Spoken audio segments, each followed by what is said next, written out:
4-1. As amended. Miami dream continues. Everything going right for Inter Miami.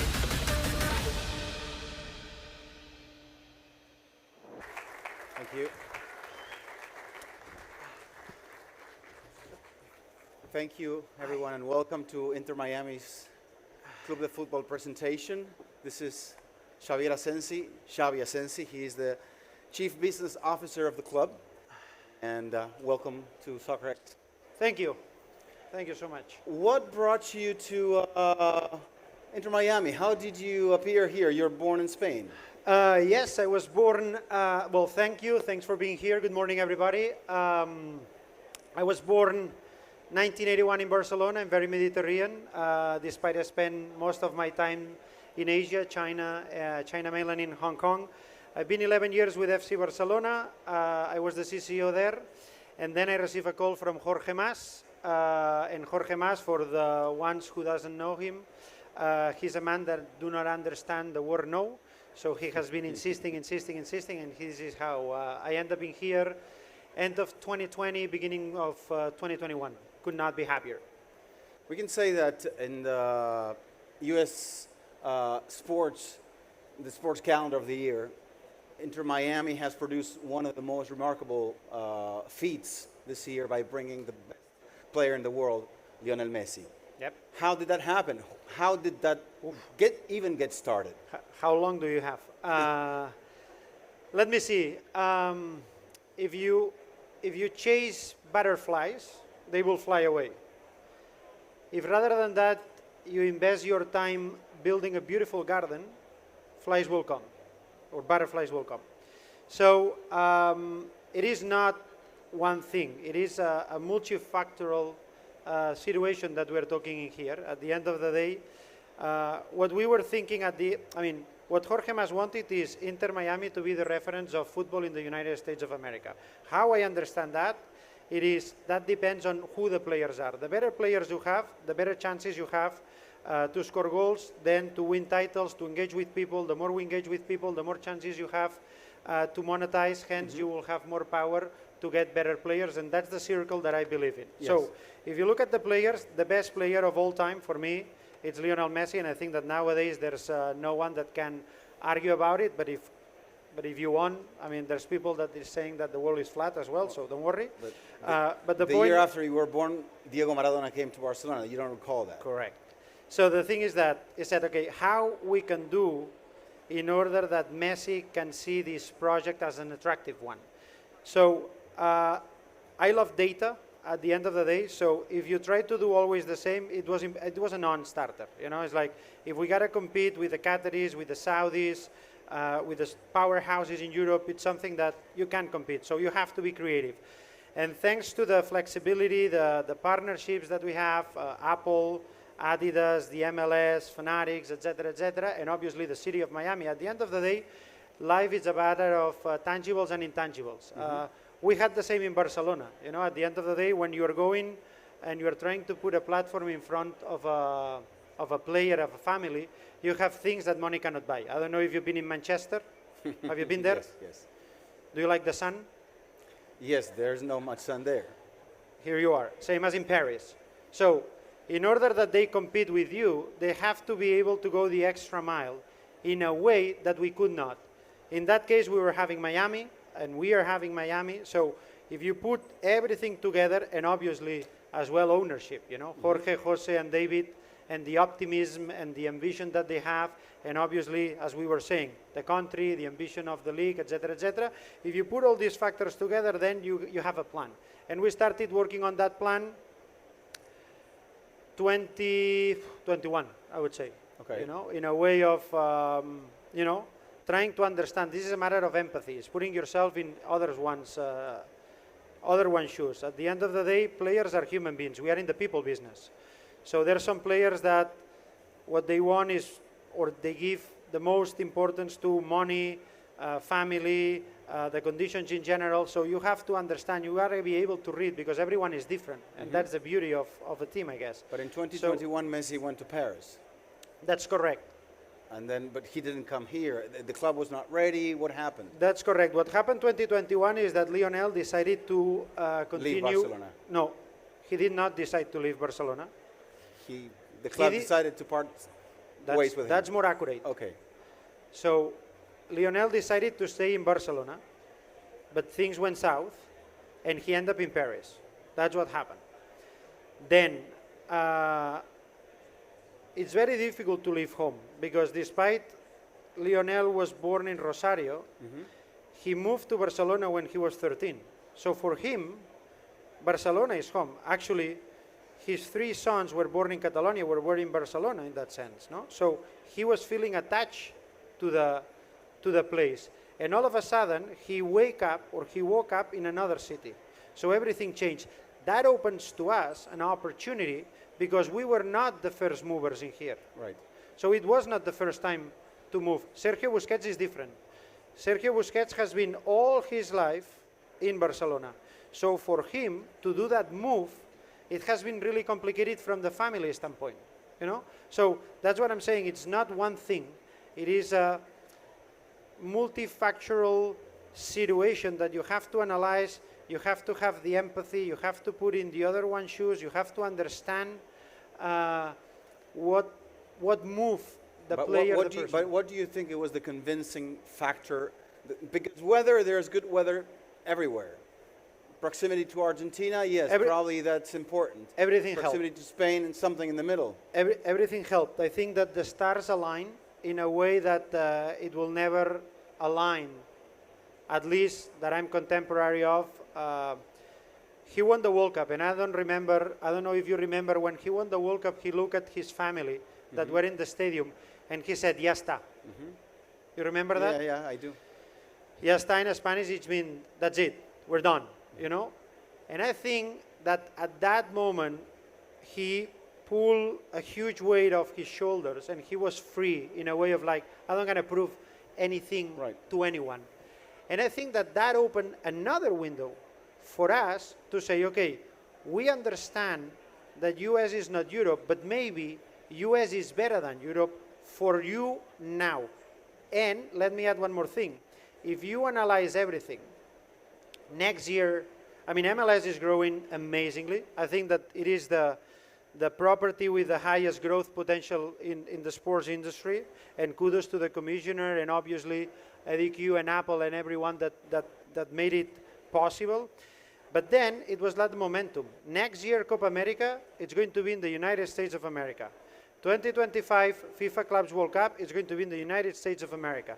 2026 World Cup, it's going to be in the United States of America together with Mexico and Canada. And maybe, I don't know, 2027, we are having the Women's World Cup in the United States of America.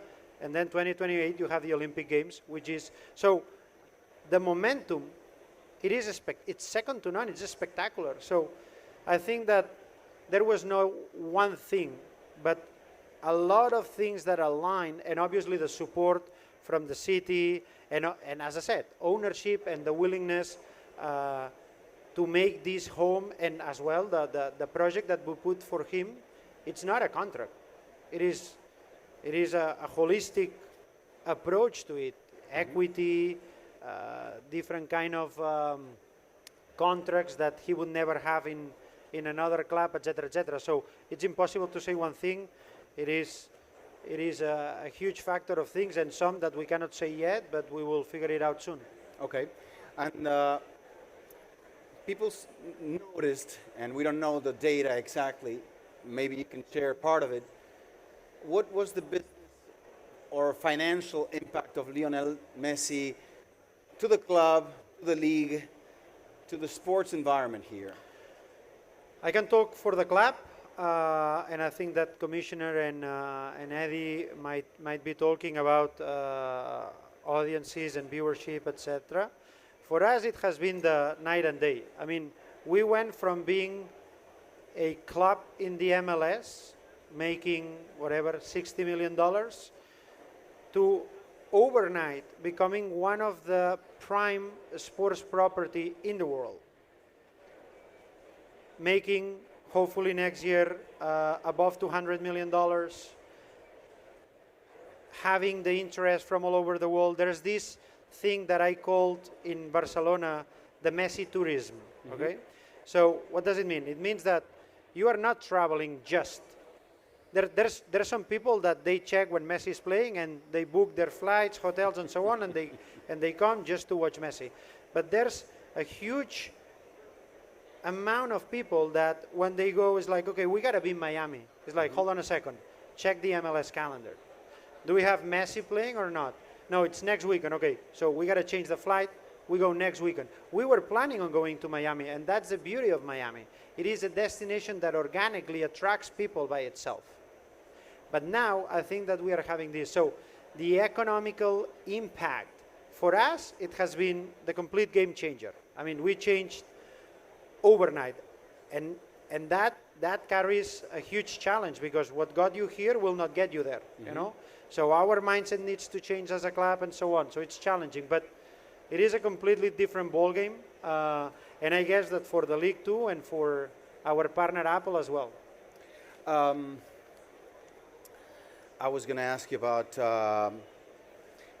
what would you say people would move their calendars to see Messi, and people want to see him playing in person. What does it mean from the business perspective, the fact that you guys don't have a stadium like areas like in Barcelona? What element plays that in this? It's super challenging. It's super challenging in a way that we are playing in a temporary venue,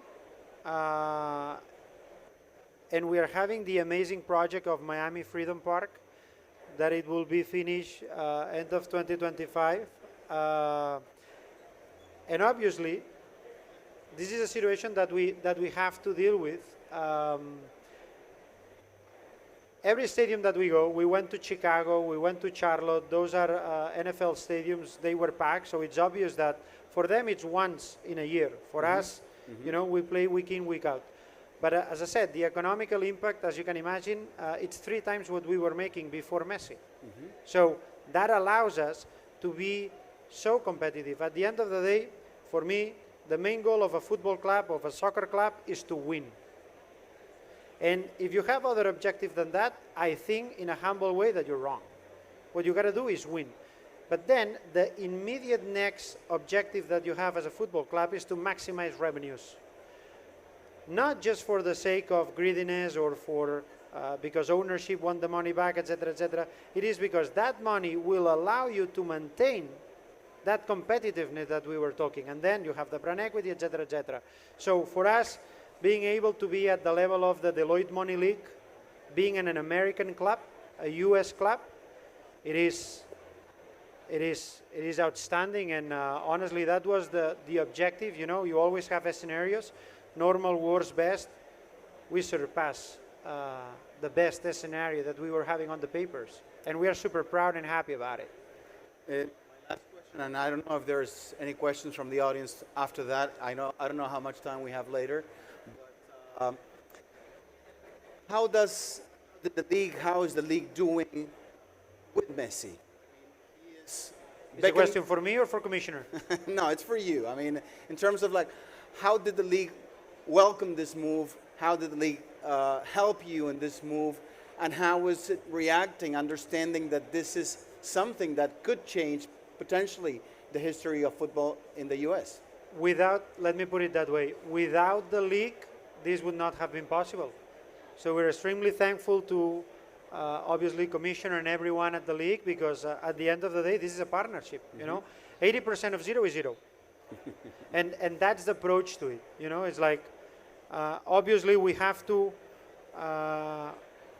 do some sacrifices here and there, but at the end of the day, we are in the people's business. So it's a matter. I mean, I don't see or I don't understand that there is a problem that cannot be solved by sitting down on a table, talking to people. So on that, the league has been super helpful, and I guess that, I mean, we're all super happy, honestly, and as well, our partner, or our partners in that sense, Apple, Adidas, I think that they are extremely happy with that and could not be happier with this. Actually, we hope that this is the benchmark in order that the other teams in the league, Messi is in a different table. Okay. It's one of a kind.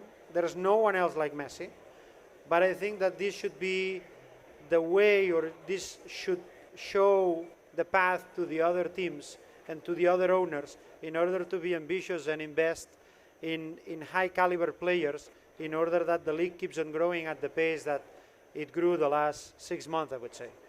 That's probably ambition, one of the words that defines what you guys did here with Messi. It was Thank very you. ambitious. Thank I don't you. know if there's any questions. Otherwise, we will remind you that Inter Miami's jersey, how many jerseys officially you have sold, Messi's and the clubs, since he came in July?